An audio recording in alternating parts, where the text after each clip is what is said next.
Bon, et ben bonjour tout le monde. Et nous retrouvons Antoine avec plaisir. Antoine pour la suite de ses aventures. Alors, enfin, on entre dans le vif du sujet. Qu'est-ce que tu as fait? C'était comment? Avec qui? Avec quoi? Et vous allez voir de multiples facettes de l'aventure, car l'aventure, elle est là, elle est au bout du chemin. Depuis ma première rencontre avec ce globe-trotteur, je le suis sur les réseaux sociaux et autres aussi en privé. J'ai modestement participé à concrétiser l'un de ses derniers rêves, un véritable film de cinéma, sorti prévu 14 septembre 2020, si tout va bien. En cette période de confinement, mars, avril, mai 2020, je vous propose de le retrouver. Il présente lui-même une tranche de vie exceptionnelle, sa vie. Alors bien sûr, on le connaît grâce à l'émission « J'irai dormir chez vous ». Mais ce saltimbanque de l'image a commencé à l'âge de 20 ans, grâce au service militaire. Comme quoi, c'est avec son culot et sa désinvolture qu'il sillonnera toute la planète, en expédition scientifique, à bord d'un sous-marin nucléaire ou bien en ballon dirigeable, reporter de guerre aussi au Liban, et même correspondant pour CBS News dans les années 84-85. Bref, je lui cède la parole et ses archives pour notre plus grand plaisir. Alors, Antoine, c'est à toi.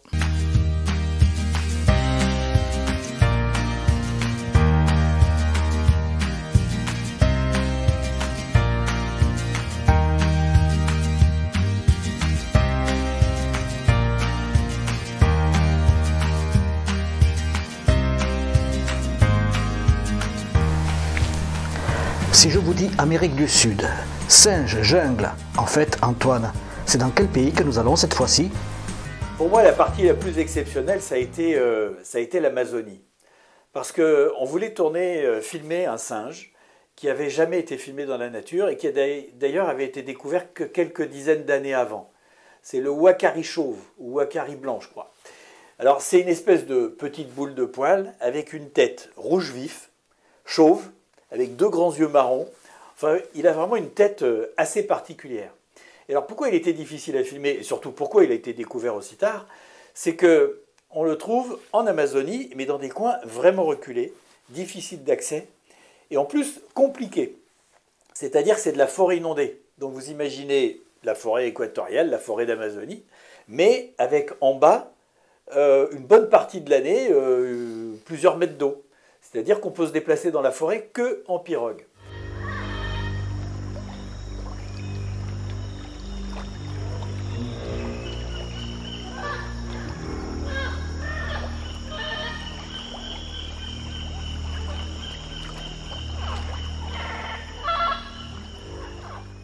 Alors c'était assez compliqué parce qu'en plus le Uakari ne descend pratiquement jamais au sol. Donc ça a été une très grosse expédition. C'est pas moi qui ai organisé, moi j'étais toujours ingénieur du son. Mais il a fallu installer des plateformes dans les arbres à 15-20 mètres de haut, des petites plateformes carrées avec des filets de camouflage pour pouvoir se dissimuler, faire passer juste l'objectif de la caméra ou les micros. Et pour monter sur ces plateformes, des espèces des lattes avaient été clouées sur le tronc. Donc on montait, on n'était absolument pas assuré. Hein. On montait comme ça, en se tenant comme une espèce d'échelle jusqu'à notre plateforme.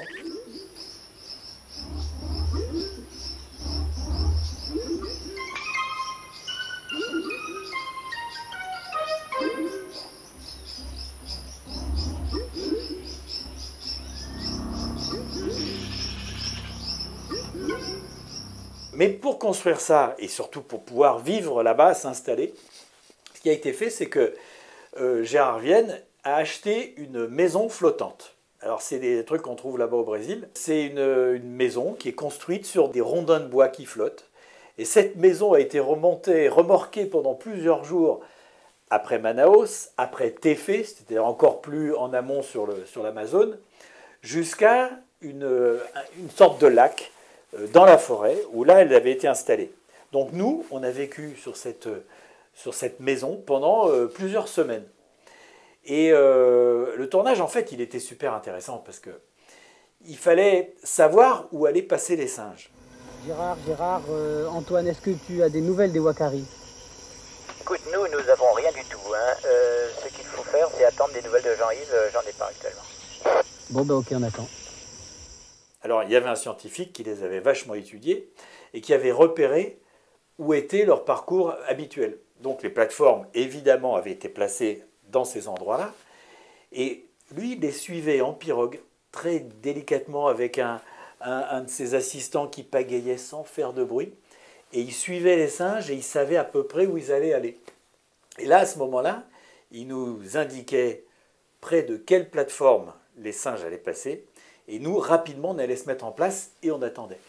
Allô Antoine, est-ce que tu m'entends? Allô Antoine, est-ce que tu m'entends? Oui, oui, oui. Antoine, nous avons repéré les Wakaris en 10K. Je répète, nous avons repéré les Wakaris en 10K. Ben, j'y vais.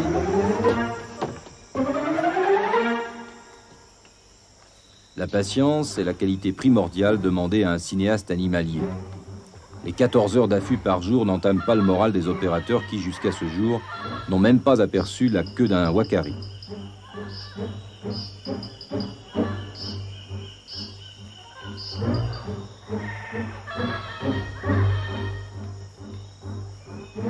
En fait, les wakaris sont dans les parages. Un craquement, un froissement de feuillage trahissent leur présence. Et c'était assez particulier parce que d'abord, ils n'arrivaient pas toujours. Donc, on passait des heures à attendre. Parfois, on les entendait, puis ils ne venaient pas. Et pour dire à quel point ça a été compliqué, c'est qu'avec 2 caméramens, ils ont ramené 1 heure d'image en 3 semaines. C'est donc qu'on n'a pas eu grand-chose. Mais c'était complètement inédit. On n'avait jamais vu ce singe dans la nature, et pratiquement nulle part ailleurs d'ailleurs. Et pour moi, ça a été super, super intéressant. Parce que d'abord, il y a eu des moments très forts. Parce que, évidemment, il y avait les piranhas dans le lac.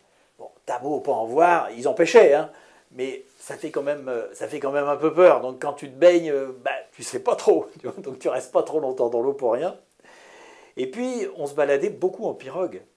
Et il y avait énormément de crocodiles, d'alligators, je ne sais pas comment on les appelle, je crois que c'est les caïmans là-bas. Bref, il y avait des sauriens un peu partout. Et d'ailleurs, c'était assez rigolo parce que tu peux les appeler. Moi, je me rappelle, tu fais « en, en », et puis ils te répondent. Donc ça c'était assez rigolo. Mais surtout, tu savais qu'il y en avait pas mal.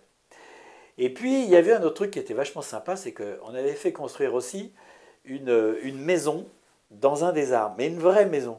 C'était pas grande, hein, ça faisait 2 mètres de côté. Mais la maison, elle avait un gros avantage, c'est qu'elle était mosquito-proof. C'est-à-dire qu'il y avait des moustiquaires partout, elle était à peu près étanche. Et du coup, la journée, on pouvait attendre tranquillement à l'abri des moustiques parce qu'il y avait énormément de moustiques. Vraiment, il y en avait partout. Tu faisais un coup comme ça, un grand geste, t'en touchais 30, 40, 50, j'en sais rien. Donc c'était assez impressionnant. Et nous d'ailleurs, on a passé tout notre séjour avec des combinaisons assez épaisses, des gants, et puis des moustiquaires de tête. C'est une espèce de moustiquaire que t'enfiles sur la tête, un peu comme les apiculteurs, quoi. Mais plus aéré. Tu peux tourner la tête, voir sur les côtés. Mais c'est génial, quoi. C'est la grande aventure, là encore. Et puis, il y a un soir, j'ai eu envie d'aller faire des enregistrements de nuit. Alors normalement, je devais y aller avec le caméraman, puis je ne sais pas, au moment de partir, il n'a pas eu envie d'y aller. Alors j'ai hésité, évidemment, parce que partir tout seul dans la forêt, de nuit, en pirogue, en pleine Amazonie, j'avais beau connaître le coin, parce qu'à force, tu finis par bien repérer. Il y avait les caïmans, c'est un peu impressionnant tout ça. Mais je ne sais pas, c'était plus fort que moi, il fallait que j'y aille. Alors j'ai pris ma pirogue, j'ai mis mon matériel, et puis je suis parti tout seul. Alors, j'avance comme ça de nuit. Il y avait de la lune. Ça, c'était déjà pas mal. J'avais une lampe frontale, évidemment. Et puis, j'arrive vers... Nous, on était au milieu d'un lac avec la maison. J'arrive vers la forêt. Je rentre dans la forêt. Et là, je vois une petite lumière rouge qui est un peu au-dessus de l'eau, avec le reflet juste en dessous. Et puis, j'avance doucement. Je me dis, c'est un caïman. C'est évident. L'œil était assez gros, tout ça. Donc, je savais qu'il allait partir. Enfin, j'en étais à peu près sûr. Mais je me dis, il va donner un coup de queue, il va partir, et j'ai beau le savoir, je vais sursauter, je vais avoir peur. Et puis, je continue à avancer, et puis, je vois la petite lumière rouge, l'œil, qui descend et qui disparaît en profondeur. Je me dis, ça va, c'est cool, il est parti. Donc je continue à avancer, toujours en pleine nuit. Et puis à un moment, un peu plus loin, je vois une autre lumière rouge. Je me dis, il y en a un autre. Et puis j'avance tout doucement, puis celui-là, il ne disparaît pas. Mais je me rends compte qu'en fait, cette petite lumière rouge est plus petite. Et j'approche, et puis je regarde avec ma lampe frontale, et je m'aperçois, et je me dis, mais c'est une grenouille. Je me dis, je suis complètement idiot, j'ai eu peur d'une grenouille. Sauf que je m'approche encore un petit peu, et je m'aperçois que non, c'est pas une grenouille. C'est un tout petit caïman, grand comme ça. Alors, je ne sais pas très bien comment s'ils vivent avec leurs parents ou pas, mais je me dis, oulala, j'espère qu'il n'y a pas les grands tout à côté. Parce que bah, ça m'a quand même... je me suis dit, oui, ils sont là, il n'y a pas de doute. Je n'ai pas eu peur d'une grenouille. Donc je continue. Alors évidemment, je m'arrête par moments, je fais des enregistrements. Puis ça, c'est assez magique. Parce que tu es dans le silence de la forêt amazonienne. Silence, c'est un grand mot, parce qu'il y a plein d'insectes, plein de bruit, il y a des grenouilles, il y a des machins, ça fait du bruit. Mais au point de vue humain, eh ben, tu es tout seul. Alors je fais mes enregistrements, et puis je repars, et puis je continue, et puis j'avais prévu d'aller dormir dans cette fameuse maison dans l'arbre. Donc j'avais emmené mon hamac, une moustiquaire en plus, parce qu'on ne sait jamais, et puis j'arrive à l'endroit où je devais atterrir, débarquer sur une espèce de petite plage, parce que là il y avait un endroit qui était un peu au sec. Et quand j'arrive, dans la lumière de la lune, je vois il y avait 7 ou 8 caïmans qui étaient un peu en arc de cercle à l'endroit où je devais débarquer. Et genre le conciliabule des caïmans. Et moi je me dis, qu'est-ce que je fais? J'y vais, je retourne, mais il fallait retraverser 2 morceaux de forêt, un bout de lac. Puis je commençais à être fatigué, quoi, il était tard. Puis je me suis dit, ils vont se barrer. Donc je prends la pagaie, je fonce dessus, en donnant des grands coups de pagaie, je gueule, et puis j'avais tellement d'élan que de toute façon, je savais que j'allais monter sur la berge, quoi. Et en fait, quand ils m'ont vu arriver avec la lumière, en train de gueuler, etc., ils ont tous foutu le camp, ils ont coulé, ils ont disparu. Moi, je suis arrivé, pof, sur la berge, je suis sorti rapidement, j'ai tiré la pirogue pour être sûr qu'elle ne se barre pas, j'ai attrapé mon matériel, et puis je suis monté tout à 15 mètres de haut, jusqu'à ma petite cabane, où là j'ai passé la nuit. Bah, je dirais pas que j'ai super bien dormi, hein, parce que il y avait des... Ah, puis il y a les singes hurleurs. Les singes hurleurs, ça fait un sacré bordel. Parce qu'en fait, on dit les singes hurleurs, mais c'est pas des hurlements aigus, c'est comme... T'as l'impression que c'est un jaguar, ou tu sais pas trop quoi.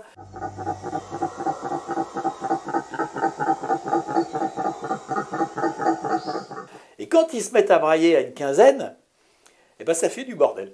Voilà. Mais j'ai quand même passé une super bonne nuit dans cette cabane, et surtout, c'était trop génial d'avoir fait ça. Le lendemain, le grand soleil, il y avait les moustiques, mais j'ai quand même ouvert la porte, parce qu'il y avait un petit balcon, et je me suis mis sur le balcon pour profiter je sais pas, de cet énorme moment de liberté que je venais de vivre. Même si, bon, j'avais eu peur par moments, mais c'était...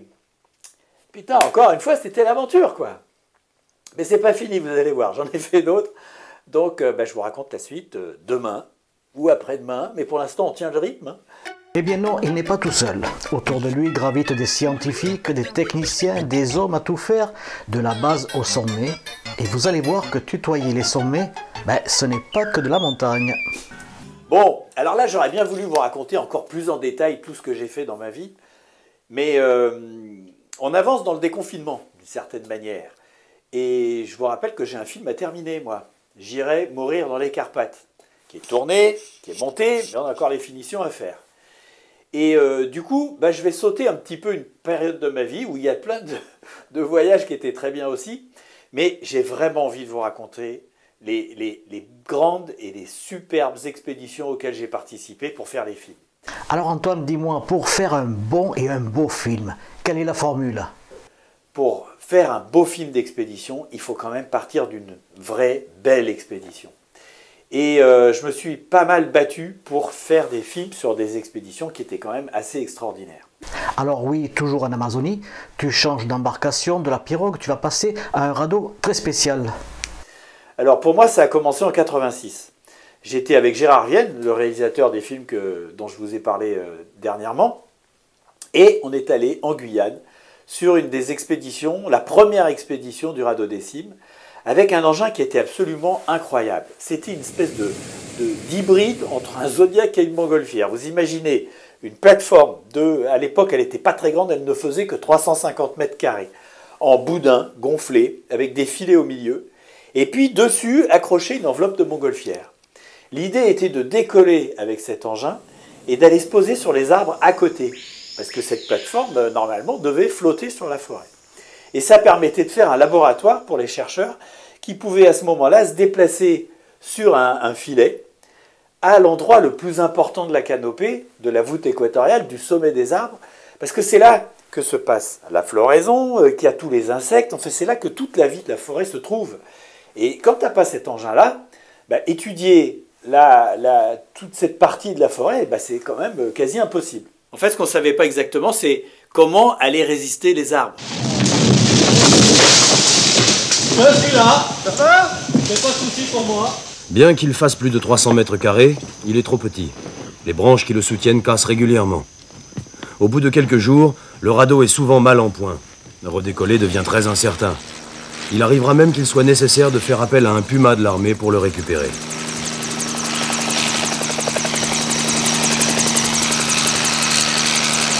Alors, puisque ça avait à peu près marché, ils ont développé le système, ils ont amélioré plein de trucs, et ils ont monté une énorme expédition en 1989, toujours dans la forêt amazonienne. Mais moi, entre-temps, j'étais devenu réalisateur. Et là, ça a été mon premier film de 52 minutes, et ça a été encore une expédition absolument géniale. Le système avait changé, c'était plus un hybride de montgolfière et de Zodiac, etc. C'était carrément un énorme radeau des Cimes qui faisait plus de 600 mètres carrés. Vous imaginez, 600 mètres carrés, c'est vraiment grand. Pensez à votre appartement. Et il y avait un dirigeable à air chaud, comme une montgolfière, mais dirigeable, qui emmenait déposer le radeau sur la forêt. Et le dirigeable, c'était vraiment un énorme truc. Il faisait 35 mètres de long, il pouvait emporter 6 personnes, et c'était génial, quoi. Tu voyais décoller ce truc qui emmenait l'énorme plateforme, qui allait au-dessus de la forêt, qu'il a déposé délicatement. C'est pas comme si on était venu avec un hélicoptère qui aurait tout soufflé, il n'y aurait plus de moustiques, plus d'insectes, plus rien. Non, c'était déposé extrêmement délicatement, et puis le dirigeable s'en allait. Et ça a été une expédition absolument géniale, parce que on découvrait tout. Par exemple, il y avait des limites. On ne savait pas très bien combien de personnes on pouvait mettre dessus. Et donc, à un moment, il y a eu un largage du dirigeable. Le dirigeable est reparti d'une manière un petit peu violente. Et l'énorme plateforme de 600 mètres carrés s'est pliée en deux parce qu'il y a un arbre, il y a des branches qui ont cassé. Et elle s'est pliée en deux dans la forêt avec plein de monde à bord, dont moi. Moi, j'étais avec ma caméra. Et on a commencé à descendre dans la forêt avec des à-coups de 5 mètres, comme ça. Alors moi, j'étais pas super inquiet parce que je me disais, un truc aussi grand ne peut pas tomber d'un seul coup. Donc, on va descendre, on ne savait pas jusqu'où, mais on va descendre et puis on arrivera peut-être jusqu'au sol, mais normalement, il ne devrait pas y avoir trop de casse. Non, le problème, c'est que ça arrive tout simplement de se rabattre totalement sur nous. D'ailleurs, ça craque par là-bas. Je pense qu'il faut faire quelque chose. Attends, Gérard, éventuellement, ne va pas là, c'est en train de se rabattre, là. Attention, ça descend.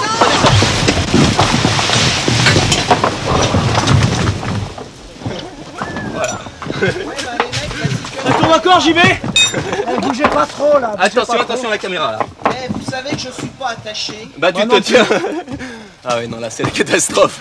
Et en fait, il a fini par se bloquer. On était descendu d'une petite quinzaine de mètres dans la forêt.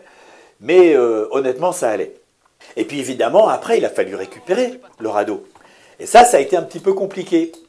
Et en fait, ils y sont arrivés avec le dirigeable, à le sortir en ayant coupé plein de branches. Enfin bon, ça a été un peu compliqué, c'est vrai.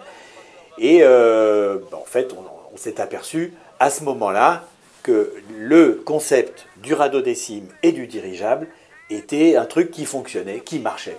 C'était bien. Quand le radeau s'est cassé la figure, c'est moi qui étais dessus à ce moment-là. Thierry, le caméraman, il était suspendu sur le côté du dirigeable, dans un harnais. Donc lui, il avait les vues d'ensemble, et moi, j'étais dessus. Mais le moment où c'est arrivé, il me restait quoi? Il me restait 6 minutes d'image. On était en film à l'époque, hein. Il me restait que 6 minutes d'image. Et là, Ben, c'est un jour où j'ai compris l'économie. C'est con, hein, mais l'économie de moyens, comment faire avec presque rien. Parce qu'il se passait un truc absolument extraordinaire devant moi, le truc qui se pétait la gueule, il y avait un mec qui n'était pas attaché, enfin il y avait une ambiance de fin du monde à bord, de naufrage.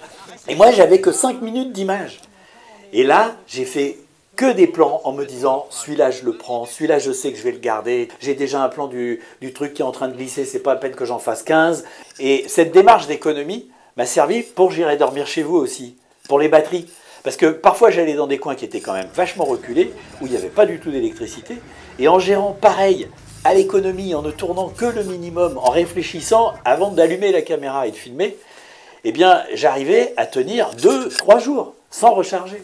Et en fait on apprend toute la vie, tout le temps, moi j'arrête pas d'apprendre. Et je vais même vous dire un petit truc, c'est que là je fais un long métrage de fiction, qui va sortir bientôt, mais vous imaginez pas tout ce que j'ai appris. C'était un super stage, quoi, en fait. J'adore.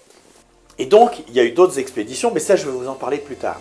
En revanche, ce qui était aussi très intéressant, c'est qu'ils ont testé toutes sortes de systèmes. Je vais quand même les nommer, c'est important. Je veux dire, c'est 3 personnes au départ. C'est Danny Cléier-Marel, le pilote du dirigeable, Gilles Bersolt, qui a inventé ce système de structure gonflable avec des filets, et puis c'est Francis Allais, le botaniste, qui avait besoin d'avoir ce système. Donc ces 3-là, ils se sont rencontrés, brainstorming, ils ont réfléchi, de quoi on a besoin, comment on pourrait faire, c'est comme ça qu'est né le radeau des cimes. Et donc, pendant cette expédition de 1989, ils essayaient des techniques. Et là, ils ont inventé un autre truc, c'était la luge des cimes. C'est-à-dire qu'ils ont fixé sous le dirigeable un petit triangle de boudins et de filets dans lequel il y avait un mec, qui était d'ailleurs Gilles Bersolt. Et ils ont décollé, Danny qui pilotait le dirigeable, et l'idée c'était d'aller traîner doucement cette structure triangulaire avec Gilles à bord qui prélevait des échantillons. Mais à l'époque, le dirigeable, il ne pouvait pas s'arrêter d'avancer, il avançait tout le temps. Et du coup, en fait, Gilles, sur la luge, en fait, il passait d'un arbre à l'autre, et puis il essayait de prendre des échantillons. Remonte-le. Ah oui, je suis remonté maxi, Gilles, je le vois bien.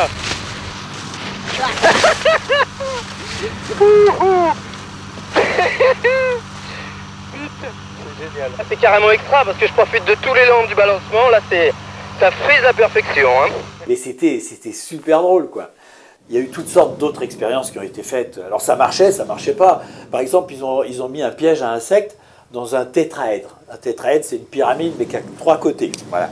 Et donc, ils embêtent le truc et ils l'ont largué dans la forêt. Et puis, quelques temps après, ils sont venus le récupérer. Bon, ça a pas mal marché. Parce qu'il y avait plein d'insectes dedans, et pour les prélèvements, pour essayer de savoir un peu qui vivait là-haut, ça, c'était bien. Mais ils ont fait un autre truc qui est encore très marrant. Et c'est pareil, on a filmé tout ça. C'est qu'ils ont essayé de faire du chalutage de nuit pour attraper des insectes. Donc il y avait un grand filet qui a été fixé sous le dirigeable, et puis ils sont allés voler de nuit, avec un groupe électrogène qui avait été installé sur le dirigeable, vous voyez un peu le bordel, des spots à l'avant pour voir un petit peu où ils allaient. Et ce qui était drôle, c'est que d'abord, ils voyaient des super beaux insectes qui rentraient dans le filet, mais qui ressortaient, donc ça c'était quand même un peu dommage. Et puis à un moment, quand ils étaient en plein vol, là on est en pleine forêt, donc on ne voit rien, il y a le groupe électrogène qui est tombé en panne d'essence. Ah. Qu'est-ce que c'est? Qu'est-ce que c'est? Oh, on a bien besoin de ça. C'est le groupe qui est en panne d'essence. C'est pas grave, on voit tout le relief. Là. Oh ça tombe mal quand même, hein. Ah ouais, c'est chiant, merde. Non, c'est bon. Ouais. On voit absolument. C'est pas ça, mais on attirera moins d'insectes. Bon, Gilles, de Danny, le groupe vient de s'arrêter, donc on ne voit absolument plus rien, donc on va essayer de rentrer tout de suite. Hein. Donc ils n'avaient plus de lumière. Donc on a allumé les voitures, les phares des voitures pour éclairer l'endroit où il fallait qu'ils reviennent. Alors on était en liaison radio, donc ça va, ils n'étaient pas perdus. Mais c'est grâce à ça qu'ils ont pu retrouver le camp qu'ils n'auraient peut-être pas retrouvé si facilement. Et donc ça, c'est pareil, c'était génial. Enfin bref, toute cette expédition a été absolument formidable. Et c'était encore à une époque, ouais, j'aime bien, ouais, ça fait un peu vieux con, mais il y a eu une époque où on n'était pas tout le temps en train de vérifier que personne n'allait se faire mal. Qu'est-ce qu'il faut faire là, Dani? Ouais, un briquet dedans. Vite. Dedans? Ouais, ouais. Mais je vais me brûler les mains? Mais non, tu vas pas te brûler les mains. Où ça? Là?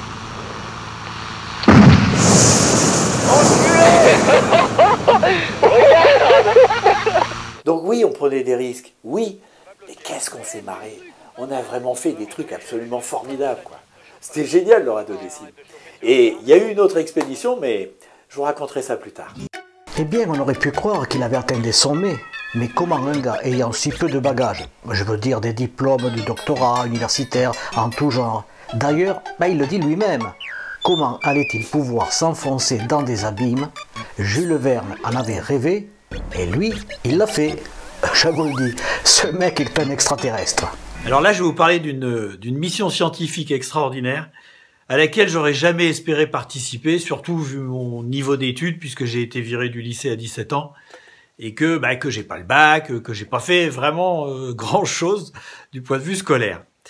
C'était une expédition avec l'IFREMER, l'Institut français de recherche pour l'exploitation de la mer, dans le Pacifique. Alors, ça a commencé d'une manière assez particulière. Moi, je venais de faire 1 semaine de mer, et je savais que j'allais faire encore 3 semaines de mer un peu plus tard. Eh bien, entre cette semaine de mer et mes 3 semaines de mer, j'ai trouvé le moyen de caser 5 semaines de mer. Parce que je rentre chez moi, et puis à l'époque, c'est les répondeurs.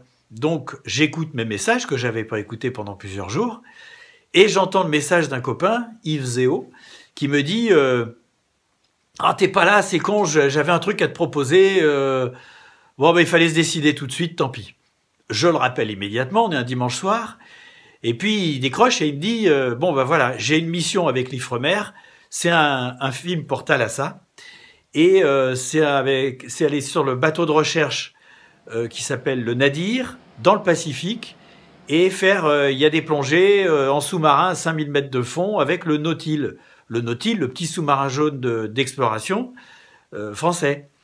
Et il me dit, il y a une plongée pour toi, pour le cinéma, mais il n'y a qu'une place à bord et c'est un départ jeudi. Donc je pense que c'est trop tard. Je lui dis, attends, il y a une plongée pour moi à 5000 mètres de fond dans le Nautile. Je peux pas laisser passer ça, évidemment. Le seul truc, c'est que moi, j'ai pas refilmé depuis le Pérou. C'est-à-dire avec ma petite caméra à ressort et mes bobines de 30 mètres. Et là, il faut tourner en 16 mm. Alors, je me débrouille en vidéo, mais en 16 mm, j'en ai quasi jamais fait. Et les caméras 16 mm, en plus, il y a les caméras professionnelles, il y a ce qu'on appelle des magasins. C'est-à-dire un boîtier dans lequel il y a la pellicule. Et ce boîtier, tu peux l'accrocher sur la caméra, changer de magasin, en mettre un autre, etc. Mais ces boîtiers, il faut les recharger au noir. C'est-à-dire que tu as une sorte de sac avec des manches, tu mets les mains dedans et tu fais tout à tâtons, dans le noir absolu. Et ça, j'ai jamais fait ça. Mais je peux pas laisser passer un tournage pareil. Donc, je dis oui. Je dis oui, je vais me débrouiller. Je sais que je vais me débrouiller. Et j'appelle un copain, Thierry Machado, toujours le même, qui est caméraman et très entraîné. Et je lui dis, il faut que tu m'apprennes à charger les magasins. Donc, il m'apprend à charger les magasins. Il fait les essais de la caméra, parce qu'à l'époque, il fallait vérifier les caméras. Pareil, je savais pas faire, moi. Et 4 jours après, je me retrouve dans un avion avec plein de matériel pour San Diego, où là, je retrouve l'équipe sur le bateau Le Nadir, qui est un navire qui doit faire, je sais pas, 30-40 mètres, sur lequel il y a le sous-marin. Et nous voilà partis pour 5 semaines de haute mer sans toucher terre. Alors, je me rappelle que on est en train de quitter San Diego, la lumière est splendide, les immeubles brillent, enfin c'est vachement beau. Et il y a le chef de la mission qui me dit mais tu filmes pas là? C'est quand même joli. Et moi je sais qu'en 10 minutes je vais jamais arriver à charger un magasin. Un coup sur deux je mets la pellicule à l'envers. Alors je le vois avant de filmer, mais j'ai perdu 10 minutes. Donc je peux pas me permettre de me lancer dans un truc de précipitation. Donc je botte en touche et je dis non oui bien sûr que c'est beau mais ça c'est basique. Nous ce qu'on va faire, on va commencer le film dans l'action, en plein milieu. Et d'ailleurs c'est ce que j'ai fait. Mais ça m'a permis de sauver la face. Et comme il nous a fallu bien une bonne semaine, 10 jours pour arriver sur zone, c'est-à-dire en plein milieu du Pacifique, j'ai eu le temps de m'entraîner à charger mes magasins. Et donc je commence à filmer mes chercheurs qui sont en train de réfléchir, comment ils vont, à quel endroit ils vont plonger. Alors le but de la mission c'était de préparer l'exploitation des nodules polymétalliques. Alors, un peu de science. Les nodules, c'est une espèce de concrétions comme ça, qui sont grosses comme ça, comme un peu des boulets de charbon, qui tapissent la mer dans des grandes plaines abyssales et on ne sait pas très bien d'où ils viennent. En revanche, ils sont très riches en matériaux précieux. Il y a du manganèse, je me souviens qu'il y a du cobalt, du cuivre, enfin bon, c'était un truc à exploiter. Et donc, ils voulaient voir un petit peu dans quelles conditions ils pourraient les ramener à la surface. Et moi, je filme ça, puisque ça fait partie complètement de mon sujet. Mais filmer tout seul sur un bateau de recherche comme ça, en plein océan, ça bouge sans arrêt. Et résultat, ça veut dire que tu ne peux pas lâcher la caméra un instant. Donc, moi, je la mettais sur le pied, je filmais, et dès que j'avais fini mon plan, je la posais par terre. Parce que sinon, ça va se casser la figure. Et puis, j'étais tout seul, il fallait que je fasse le son. Donc, j'avais un petit magnétophone que je posais sur une table, que je scotchais, pour pas qu'il finisse par terre. Parce que quand je dis que ça bouge, mais c'est comme ça. Donc, tout ce qui n'est pas attaché, ça finit par terre. Donc, je scotchais le magnétophone, je scotchais le micro quelque part, je mettais en route le micro, je remettais ma caméra sur le pied ou à l'épaule, et puis je mettais en route, je faisais un clap. Alors, le clap technique, parce que je peux pas, je suis tout seul. Donc, tu fais comme ça, t'es pip, pip, faut bien faire le son en même temps. En fait, ça marche très bien, ça. Et je filme la mission. Et puis, au bout de quelques temps, on arrive sur zone, et arrive le jour où c'est à moi de faire la plongée, de plonger avec ma caméra, etc. Et là, je vais vous dire, je faisais pas le fier, parce que j'avais peur d'une chose, c'est tout simplement d'avoir peur, d'avoir une peur panique et d'être incapable de faire cette plongée. Parce que quelques temps avant, j'avais voulu faire de la chute libre. Je me disais, tiens, ça serait bien essayer. Et j'ai eu une peur panique. C'est quand même très, très impressionnant, la chute libre, parce que le premier saut, tu comprends rien, ça va. Mais au bout de 2-3 sauts, tu as compris que tu te cassais la gueule. Et là, c'est vraiment difficile, il y a un cap à passer. Et ce cap, j'avais pas réussi à le passer. Et donc, j'étais resté dans l'idée que je n'arrivais pas à contrôler ma peur. Et je me suis dit, quand je vais être dans la sphère, et qu'on va fermer la porte, et que je vais être parti pour 8 heures de plongée, je vais hurler. Laissez-moi sortir, je veux pas y aller. Donc, j'avais la trouille. Et puis en plus, je vais vous raconter un petit peu comment ça se passe une plongée avec le Nautile. Nautile, c'est un sous-marin qui fait 8-10 mètres de long. Mais l'habitacle, c'est une sphère, c'est une boule de titane dans laquelle il y a 3 personnes. Elle fait 2 mètres de diamètre et il y a des hublots. C'est là que c'est différent des sous-marins militaires, c'est que tu vois le fond de la mer. Mais quand tu pars en plongée, c'est une descente de 2 heures. Pendant 2 heures, tu vas couler avec ton sous-marin avant d'arriver au fond de la mer. Après, une balade de 4 heures au fond, avec des petits moteurs électriques, ça avance à 2 km/h et tout, mais c'est carrément génial. Et puis après, tu largues tes lestes et tu remontes, c'est reparti pour 2 heures. Donc, j'avais super la trouille. J'avais la trouille d'avoir peur. Et ce qui m'a sauvé, c'est de faire le film. Parce que quand je suis rentré dans le sous-marin, moi j'avais plein de trucs à filmer. Le mec qui était en train de faire ci, qui était en train de faire ça. Et puis ils allaient fermer le panneau, la porte. Une espèce de porte cylindrique. Et donc, moi, j'ai filmé cette fermeture de porte. Et ce qui fait que j'étais parti dans autre chose. J'avais pas le temps de penser à mes états d'âme. Je voulais avoir tous les plans. Au matin, le chariot du Nautile se met en place. Mais l'état de la mer est encore impressionnant.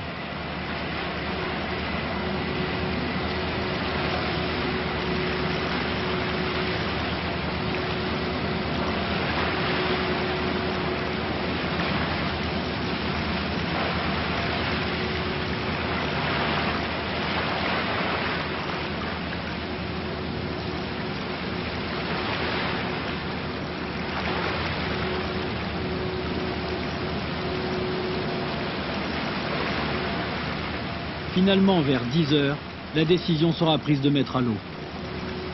Alors ça, c'est le moment un petit peu compliqué parce que tu es au bout d'un portique, donc tu as le sous-marin qui se balance de gauche à droite, tu es dedans, tu te cramponnes tant que tu peux. Et puis, il y a toute la période où ils enlèvent les lestes, ils font les derniers préparatifs, où là, tu es en surface, ça balance dans tous les sens. Enfin, il faut se tenir, 2, tu as envie de gerber. Enfin bon, c'est quand même un peu sportif. Et puis, ils te lâchent, et là, tu commences à descendre. Et puis d'un seul coup, il n'y a plus rien qui bouge. En quelques minutes, c'est la nuit noire, genre à 200 mètres, il fait complètement nuit. Et puis, tu es en train de descendre vers le fond de la mer. Et ça, putain, c'est génial. Alors moi, j'étais occupé, parce que normalement, ils sont tranquilles, ils se mettent éventuellement même à dessin animé, enfin, ils faisaient ça à l'époque, sur les écrans du bord. Mais non, là, moi, je leur disais, fais semblant de faire ci, fais semblant de faire ça, et j'étais en train de faire plein de plans dont je savais que j'aurais besoin. Et on arrive vers le fond de la mer. Donc, il annonce qu'on n'est plus qu'à 100 mètres. Il ralentit la descente, donc il lâche une partie du lest. Il allume les projecteurs. Et là, bah, tu vois un halo de lumière bleue dans ton hublot. Alors moi, je filmais à travers le hublot où je regardais. Et puis, il me dit, bon, on n'est plus qu'à 5 mètres, 10 mètres. Et là, tu vois le fond de la mer qui apparaît à travers l'eau, qui est un peu trouble quand même. Et tu vois les plaines de nodules. Il y a partout des nodules. Ils sont à touche-touche, quoi. C'est des espèces de boulets à touche-touche. Et là, on a fait un certain nombre d'expériences que moi j'ai filmées. Parce qu'à l'époque, les caméras du sous-marin n'étaient pas assez bonnes, donc on était obligé d'envoyer un caméraman à un moment ou à un autre dans la mission. Et moi, tu penses bien que j'étais ravi. Donc on a fait tout ça, on est allé à des endroits, il y avait des falaises, donc tu montes les falaises. T'as quand même peur de te faire bloquer au fond. Tu te dis, si on se coince quelque part, comment est-ce qu'ils vont nous remonter? Et d'ailleurs, je peux vous dire un petit truc, c'est que sur le dessus du sous-marin, il y avait un truc qui s'appelait Psychose. C'était un boîtier, ils avaient écrit Psychose. Et c'était le dernier truc. Si tu étais bloqué au fond de la mer, que tu pouvais pas remonter, eh ben tu tirais sur un bouton. Je dis tirer sur un bouton, ça doit sûrement pas être comme ça. Mais enfin, t'actionnais un dispositif qui libérait un ballon avec une corde d'une vingtaine de mètres et une immense anse. Et après, le seul truc à faire, c'est que le bateau, avec un grappin, sachant quand même très bien où était le sous-marin, allait essayer d'attraper cette corde pour te remonter. Je te laisse imaginer l'ambiance et si ça arrivait. Et alors que je t'interromps, qu'est-ce qui aurait pu se passer, j'imaginons, bloqué au fond, survivre, et comment? Alors à bord, on avait une semaine d'autonomie en air et quelques heures en bouffe. Mais bon, c'était quand même... c'est quand même des trucs qui te prennent, parce que là, t'es pas dans des trucs où la sécurité est comment dire, on a des normes de sécurité qui sont juste raisonnables. C'est-à-dire que le sous-marin, par exemple, il a été testé simplement à 7000 mètres et il est opérationnel jusqu'à 6000 mètres. Donc, il n'y a pas une grande marge. C'est pas comme plein de trucs où on les a testés dans des grandes largeurs. Là, c'est vraiment un vrai engagement quand tu descends là-dedans. Mais d'abord, ça s'est très bien passé. Et puis surtout, c'était carrément génial, quoi. Ce sentiment d'être sur une autre planète, quoi. Un endroit où, je crois qu'on est, à l'époque, et peut-être même depuis, il n'y en a pas plus, on est 13 personnes à avoir vu les nodules dans leur environnement naturel. C'est donc un truc vraiment exceptionnel. Ensuite, on est remonté. Et cette remontée, pareil, a duré 2 heures, où j'ai encore filmé des trucs. C'était vraiment marrant. Alors, on arrive en surface. Alors là, le temps avait changé, ça bougeait dans tous les sens. Ils nous ont sorti de l'eau. Bon, ça a été. Faux bras à bâbord, là. Comprenez le faux bras à bâbord avant. Et c'est le sous-marin.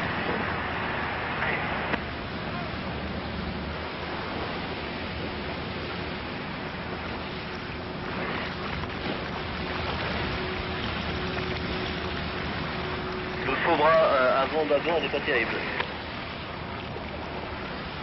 Vire un peu l'axial. Tiens-moi l'axial. Voilà, continue à descendre.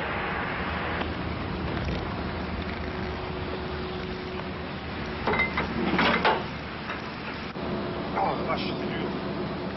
En fait, c'était comme en 1983 quand j'avais filmé mes expéditions. C'est-à-dire que j'étais en film. Donc toutes ces images, j'avais rien vu. Alors, ça s'était bien passé en 83. Je me disais que ça allait aller en 89. Et en fait, j'ai été super content parce que quand on a développé les images, le service de presse d'Ifremer à l'époque m'a dit qu'ils étaient très contents. Ils étaient très contents de ce que j'avais ramené pour une raison très simple. C'est que moi, j'étais pas un chef opérateur, un mec qui sait travailler la lumière, qui est un mec qui a du talent. Moi, j'étais juste un mec efficace. Or, qu'est-ce que j'ai fait, moi, dans le sous-marin? J'avais qu'une grosse lampe, paf, j'éclairais tout le sous-marin. Mais ils m'ont dit un truc, ils m'ont dit, mais enfin, c'est la première fois qu'on voit bien ce qu'il y a dans ce sous-marin. Parce que, quand tu regardes l'atmosphère du sous-marin en temps normal, eh bien, c'est des petites lumières qui éclairent à droite, mais tout est dans la pénombre. Et moi, comme un bourrin, j'ai éclairé tout le sous-marin, mais tu voyais bien que c'était une sphère métallique, avec plein d'instruments là. Alors, il y avait moins de mystère, mais tu comprenais vraiment ce qui se passait. Et ce film est passé dans Thalassa. C'était la deuxième fois que je faisais quelque chose pour Thalassa. Et ça a été une histoire... c'est encore un des putains de bons moments que j'ai passé dans cette vie. Voilà. Alors, je sais pas ce que je vous raconte demain, mais je vous oublie pas, restez chez vous. Et salut. Alors moi j'ai fait un certain nombre de films animaliers, même si je préférais les expéditions scientifiques. Tu prends donc conscience de l'intérêt du film documentaire ou animalier, et qu'est-ce que cela t'a apporté sur le moment? En fait, les films animaliers ou les expéditions scientifiques sont des documentaires qui t'emmènent loin, qui t'emmènent dans des endroits où tu vas pas souvent.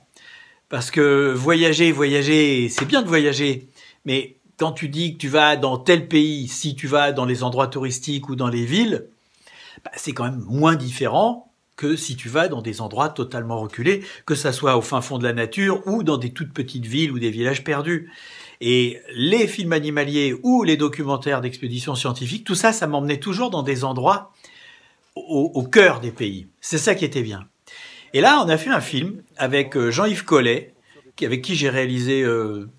2 films, je pense, je me rappelle plus. Si, au moins 2 films, qui lui est cinéaste animalier. Et on s'est retrouvé en Éthiopie, sur les hauts plateaux d'Éthiopie, pour faire un film sur des géladas. Les babouins géladas, c'est des babouins qui sont superbes, parce que ils ont une fourrure, une crinière de lion, ils ont un cœur rouge sur la poitrine, enfin, ils sont vraiment très beaux. Et qui ont des comportements aussi sociaux qui sont vachement intéressants. Et puis, il y avait aussi tout ce qui nous plaisait dans cette expédition, c'était tout le côté technique, d'essayer de développer des choses qui n'avaient pas été faites. Or, avec Jean-Yves, on avait fait un film sur, ça c'est lui qui l'avait réalisé, sur les interactions entre l'arbre et les fourmis. Et ça, c'est moi qui avais fait l'image. Alors là, c'était en 16 mm, mais j'étais super 16 même. Mais bon, ça y est, j'étais devenu compétent, j'étais capable de faire de la macro, etc. Et à l'époque, on avait fait des prises de vue au-dessus de la forêt avec une montgolfière. Donc, je raconte un peu comment c'était. Je crois que j'ai pas d'image pour vous montrer ça, mais j'étais accroché à l'extérieur du panier de la montgolfière. Vous savez, la montgolfière, il y a une enveloppe, puis dessous, il y a un panier en osier. Et moi, j'étais accroché à l'extérieur. J'avais fait faire une fixation pour avoir ma caméra comme sur pied, et je pouvais faire des plans comme ça en étant à ras des branches. Et comme une montgolfière se déplace poussée par le vent, sans souffler sur les feuilles comme un hélicoptère, on avait des plans qui étaient superbes. Mais une grosse montgolfière, c'est compliqué à gérer. Donc on s'est dit, il faut que pour filmer l'environnement des singes sur les hauts plateaux éthiopiens, il faudrait qu'on ait un truc mieux, plus maniable. Alors je vous rappelle qu'en 1990, par là, les drones, tout ça, ça n'existe pas. Il y en a 0. Et donc, le seul moyen de faire des prises de vue aériennes, c'est ou l'hélicoptère ou la montgolfière. Or, l'hélicoptère, c'est super cher. Si tu vas dans un endroit très reculé, ce qui était souvent le cas pour nous, ça te coûte déjà des heures pour que l'hélicoptère vienne sur place. Et une grosse montgolfière, c'est quand même un peu compliqué à trimballer. Donc, on a développé avec Danny Cléyemarel, qui est le pilote du radeau Décime, que vous avez vu il y a quelques jours, ce truc incroyable au-dessus de la forêt, on a développé ce qu'on a appelé la cinébule, c'est-à-dire une petite montgolfière à 2 places, et à la place du panier, c'est une banquette dessous, une banquette à 2 places.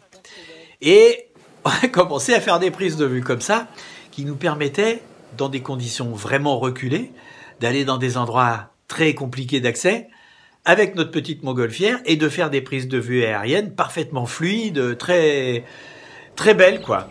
Le vent me monte, me fait monter. Ok, je me mets large et il faut vraiment essayer de passer le plus près possible. Ah, c'est joli là, c'est joli. Allez, je tourne.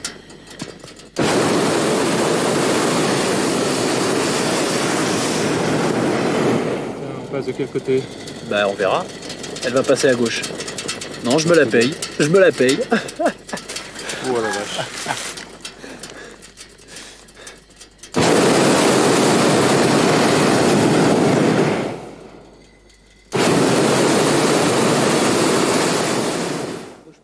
Et donc, c'est un truc qu'on avait développé. Et ça a été assez sportif. Parce que on s'est retrouvés sur les hauts plateaux avec notre montgolfière, mais il n'y avait pas de vent. Et on s'était retrouvés au-dessus d'une forêt. Donc, on a essayé de trouver un endroit pour se poser. Parce que il faut quand même un petit peu de plaine, quoi. Et c'est comme ça, qu'on s'est craché. Et c'était assez marrant. Posez où, là? J'en sais rien. Là, il y a de la plaine, là, tu la vois? Là.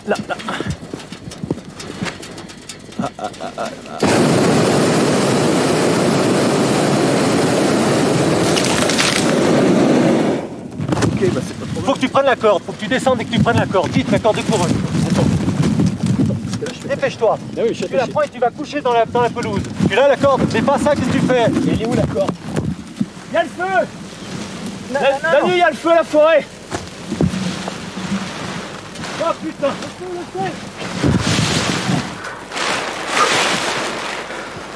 Ok. Attention, doucement. Il est pieds nus dans le feu, lui. Oh.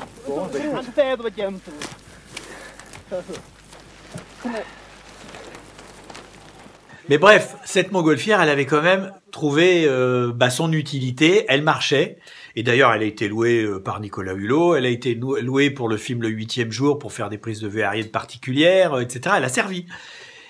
Mais nous, c'était pas tout. Notre tournage sur place, on avait également envie de faire des mouvements de grue au milieu des singes.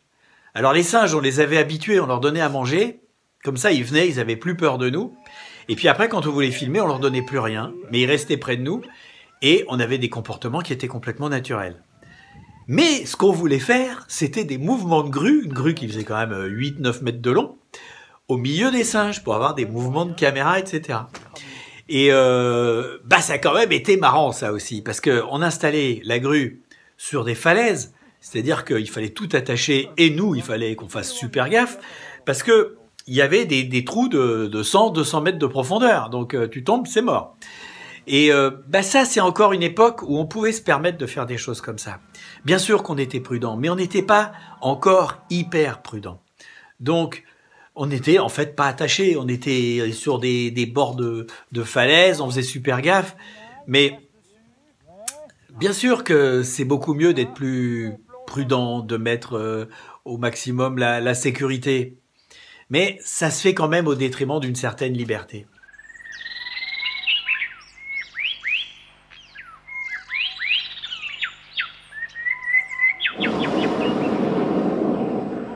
Pour faire des images encore plus près du sol, la caméra a été fixée sous la banquette. Mais la position de prise de vue est inconfortable et l'atterrissage sera plus compliqué.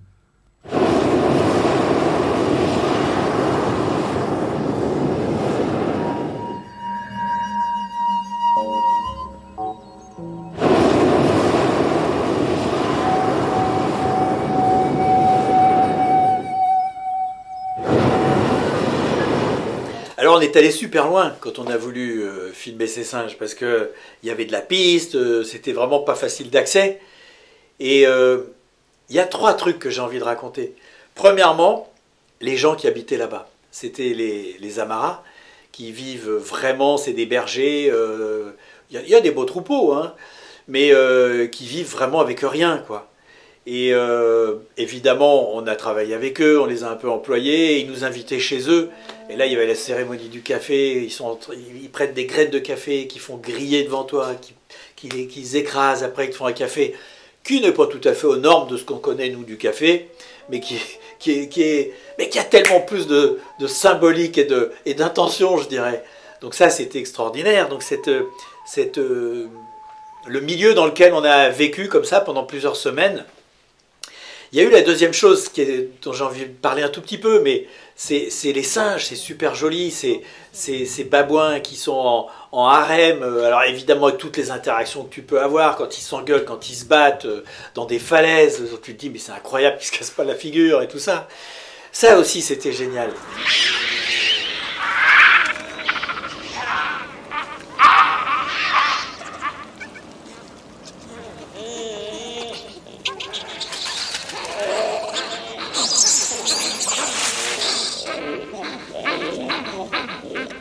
Un troisième truc que j'ai envie de dire, c'est à quel point on était loin. Parce que un jour, on s'est dit, bon, ça fait pas mal de temps qu'on n'a pas donné de nouvelles.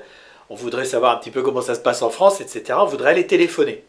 Donc, on est tous montés dans la Land Rover. On a roulé pendant 2 heures, un coup c'était sur la piste, un coup c'est à travers la nature, à travers champs, enfin bon. 2 heures pour arriver au petit village d'en bas et arriver à une petite cabane en terre dans laquelle se trouvent les télécommunications. Donc là, dans la pénombre, il y a un gars qui a une sorte de petit standard à l'ancienne avec des fils, trucs comme ça. Et puis on dit, voilà, on voudrait téléphoner en France. Ok. Il dit, bah, je vais demander une ligne. Donc il appelle Addis Abeba, c'est-à-dire il décroche et puis il fait un petit ligne, il n'y a même pas de clavier et tout. Et puis il dit, voilà, je vais avoir besoin de passer des appels en France. Et on attend. Et puis au bout d'une heure, ça sonne, et là ils nous disent, j'ai la ligne pour Addis Abeba, qui veut appeler? Pour Addis Abeba et pour la France. Qui veut appeler? Alors on donne le numéro, ils le donnent à Addis Abeba, ils appellent la France, et puis là, soit tu tombes sur un répondeur, parce qu'à l'époque c'était comme ça, il n'y avait pas de portable, et dans ces cas-là tu dis, bah je rappellerai plus tard, et tu essayes 2 heures plus tard, soit tu tombes sur la personne, et à ce moment-là tu peux discuter un petit moment. Et pour faire téléphoner 5 personnes, ça nous a pris 4 ou 5 heures. Et ensuite, pour remonter 2 heures, ça nous fait 9 heures, ça fait une journée. Voilà, pour donner 5 coups de fil. C'était comme ça, à cette époque-là. Mais il y avait des trucs qui marchaient moins bien, mais on était plus dans la nature. Et quand tu passais comme ça 5 semaines sur les hauts plateaux d'Éthiopie, dans la brume, parce que là, quand tu es en haut, c'est pas le désert, tu étais quand même pas sur une autre planète, mais t'étais vraiment sur notre planète. Hey! Hey! Où est Tariq?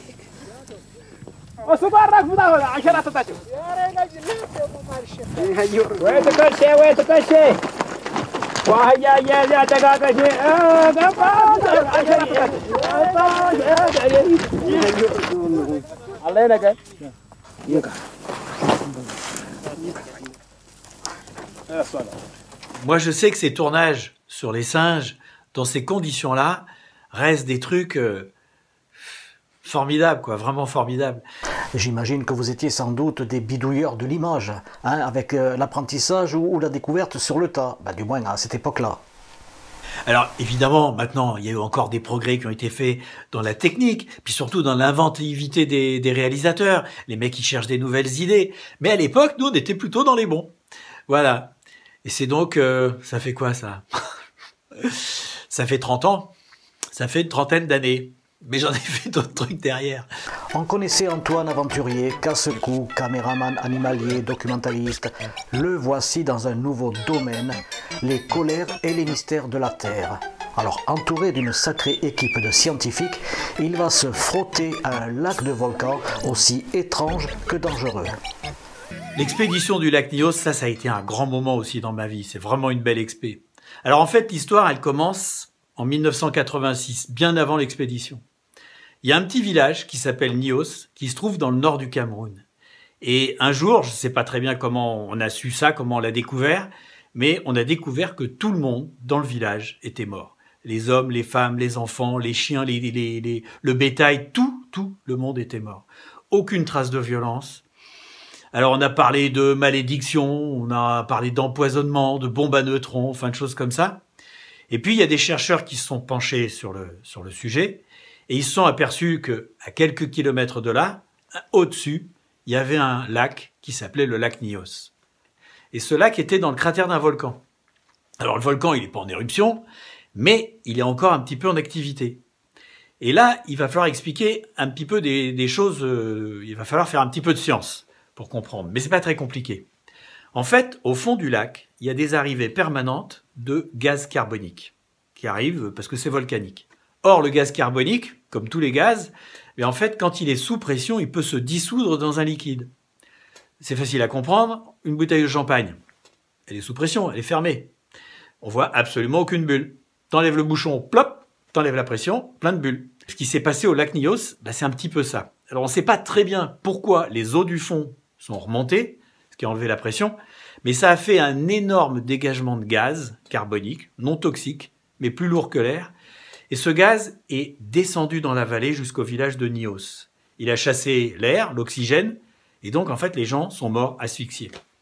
Donc les chercheurs avaient compris ça, et un jour il y a un autre chercheur qui s'appelle Michel Alvax, qui a décidé de purger le lac, parce qu'il restait encore plein de gaz carbonique dans les profondeurs. Et là, il a eu une idée géniale qui consiste à mettre un tube vertical dans le lac, qui fait 200 mètres de profondeur quand même, et puis le tube va jusqu'à 1 mètre ou 2 mètres du fond, et en haut, tu aspires l'eau avec une petite pompe. Tu prends l'eau à l'intérieur du tube et tu la recraches à l'extérieur, donc c'est vraiment rien. Et puis progressivement, tu vas faire monter l'eau du fond, et quand elle va arriver à une certaine hauteur, le gaz apparaît, ça fait des bulles, les bulles, elles montent vers la surface, et ça commence à lancer un système d'aspiration avec ces bulles qui montent et qui entraînent l'eau du fond qui monte et qui fait de nouvelles bulles, et en fait ça lance une espèce de jet où il y a de l'eau et du gaz, et l'idée étant que si tu fais ça comme ça, progressivement, tu vas enlever le gaz carbonique sans que ça tue tout le monde autour, parce que ça va être très progressif. Donc ça, c'était le principe des orgues de Nios, c'est comme ça qu'il avait appelé ça. Et moi, j'entends parler de l'expédition, je veux la faire. J'arrive à me mettre sur l'expédition, mais j'étais déjà engagé sur un autre projet. Enfin, engagé, on m'avait déjà dit « OK ». Et c'était payé. Eh ben, je refuse le film payé, parce que j'avais envie de faire celui-là qui n'était pas payé. Parce que cette expédition, moi j'adore la science, j'adore tous ces trucs-là. C'est pas parce que j'ai pas fait d'études que ça m'intéresse pas. Et donc je voulais absolument le faire. Et d'ailleurs, je suis intervenu un petit peu aussi sur le contenu de l'expédition pour que le film soit plus intéressant. Parce que il m'avait parlé d'un petit sous-marin téléguidé, et puis il comptait le laisser tomber parce que c'était trop cher. Et moi je me suis battu pour que ce sous-marin vienne parce que je savais que ça ferait des images. Et d'ailleurs il nous a bien servi ce truc. Toujours est-il que l'expédition commence, je sais plus en quelle année c'était, peut-être 95 par là, je sais plus. Et on arrive avec l'ingénieur du son, Jean-Baptiste Benoît, et on prend des 4x4 et des machins et tout le matériel et on file vers le nord du Cameroun, vers le lac. Et là, c'était une époque où c'était, enfin je veux dire, c'était même pas des routes et les pistes étaient très mauvaises. Déjà, ça a été assez fatigant rien que d'aller sur place. Et là, on a installé un très grand camp au bout de ce lac, qui est vachement joli. Et puis, on a commencé à faire, je dirais, des travaux publics. Parce qu'il s'agissait d'assembler un tuyau de 200 mètres de long, en plastique, de 10 cm de diamètre, et tous les 20 mètres, il fallait souder le tuyau, quoi. Par mesure de facilité, la colonne est assemblée à l'horizontale sur le lac. Suivez derrière. On va partir avec, hein. Lorsqu'elle sera terminée, elle mesurera 200 mètres de long. Donc, ils ont lancé ce long tuyau à la surface de l'eau. Ils le fabriquaient de 10 mètres en 10 mètres. Ça a pris des jours et des jours.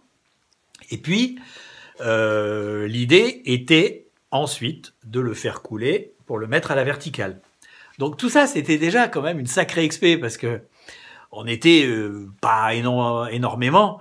Donc c'était du boulot de mettre ça au milieu du lac. Donc ça a été la première partie. Ensuite, il y a un petit truc que j'ai envie de raconter, c'est la vie au camp.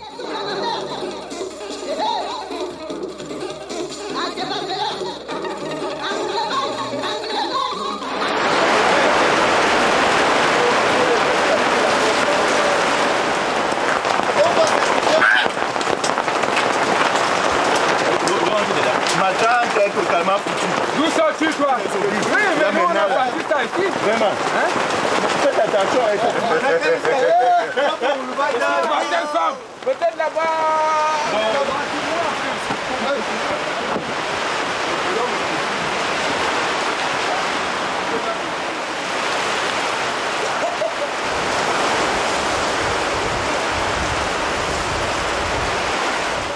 Vous savez, on est toujours là en se disant ce qui est congelé, il faut pas le recongeler, etc.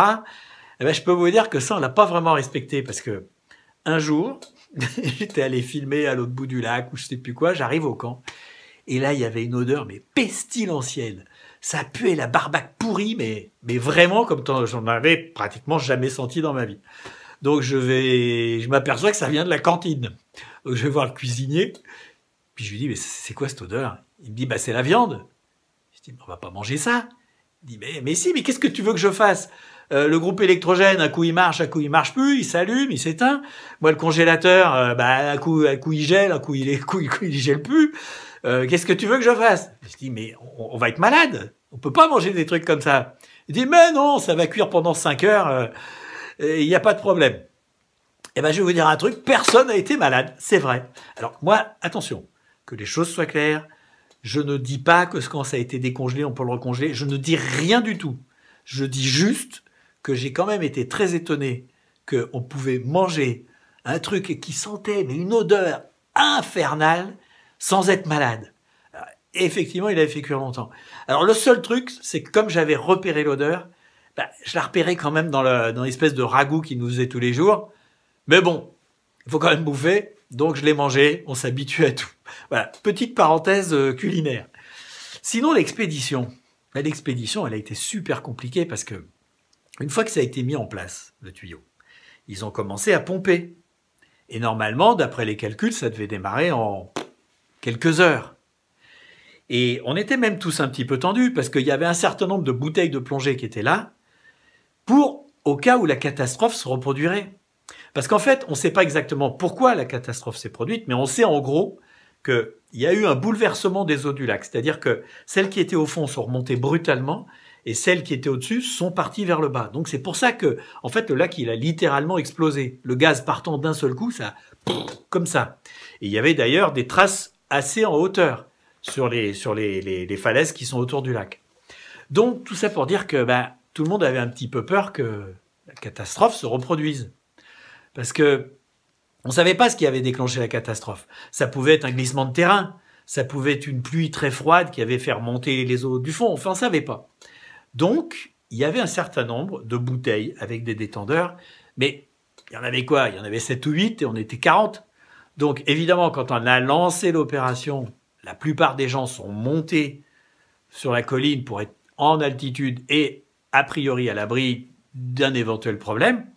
Mais nous, on était quand même 7, 8, 10 autour des ordinateurs qui pilotaient le machin, de la pompe, enfin tout ça, c'était une vraie expédition scientifique. Et le temps passe. Il se passe 8 heures, toujours pas démarré. Toute la nuit, ça pompe. Rien. Le lendemain matin, ça fait 36 heures que ça pompe. On est allé vérifier avec le sous-marin que la vanne intermédiaire était bien ouverte et que, en théorie, ça aurait vraiment dû marcher. Et puis, personne comprenait. Et on arrive au moment où on se dit, voilà, ça marche pas. On va tout débrancher, on va rentrer. Et moi, je discute avec le chercheur, je le filme, parce que moi, il me faut une conclusion à mon film. Et je lui dis, mais c'est pas si grave, écoute, on reviendra. Mais il me dit, mais non, c'est foutu, là. On remettra jamais le truc en route, tu te rends pas compte. De toute façon, ça marchera. Si ça marche pas pendant cette mission, ça marchera pendant la prochaine. Si ça marche pas, ça marchera plus. Ça marchera plus parce qu'on ne trouvera pas les fonds pour refaire quelque chose. Là, je crois que, honnêtement, je crois que c'est notre dernière chance, elle est là. On ne trouvera pas les fonds et puis tu te rends compte de l'effort qui a été fait, de ce qu'il y a actuellement. Et sincèrement, il est au bord des larmes, quoi, parce que c'est des années de travail qui s'effondrent. Et là, mais vraiment, pendant que je fais l'interview, le jet qui démarre. Regardez! Oh, c'est extraordinaire. Ouais! Ça, c'est extraordinaire. Ça, alors, c'est du suspense. Ça, c'est... Ah, putain.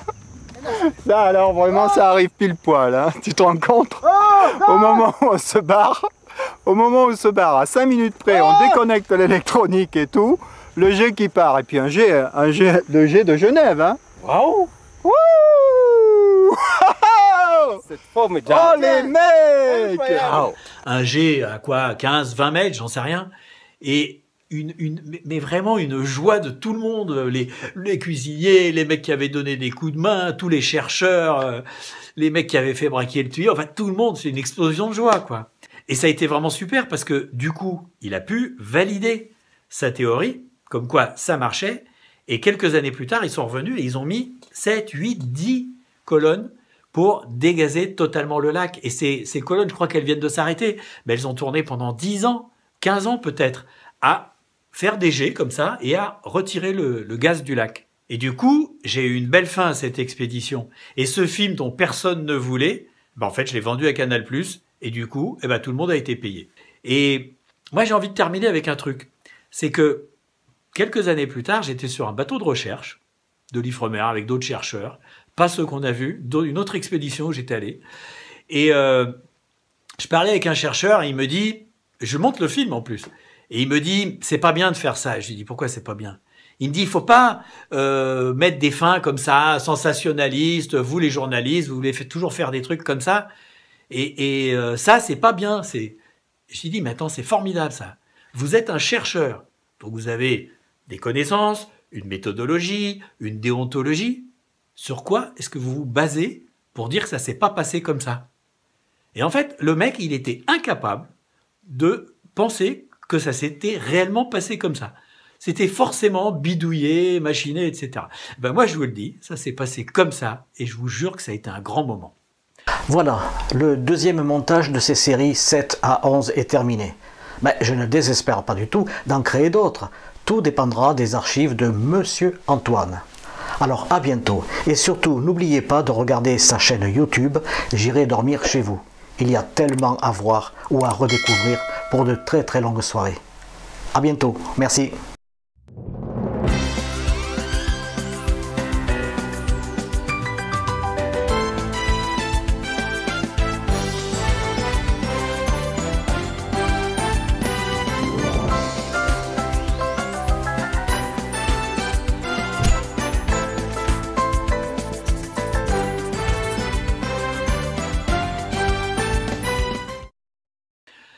À demain, après-demain, en tout cas, à bientôt.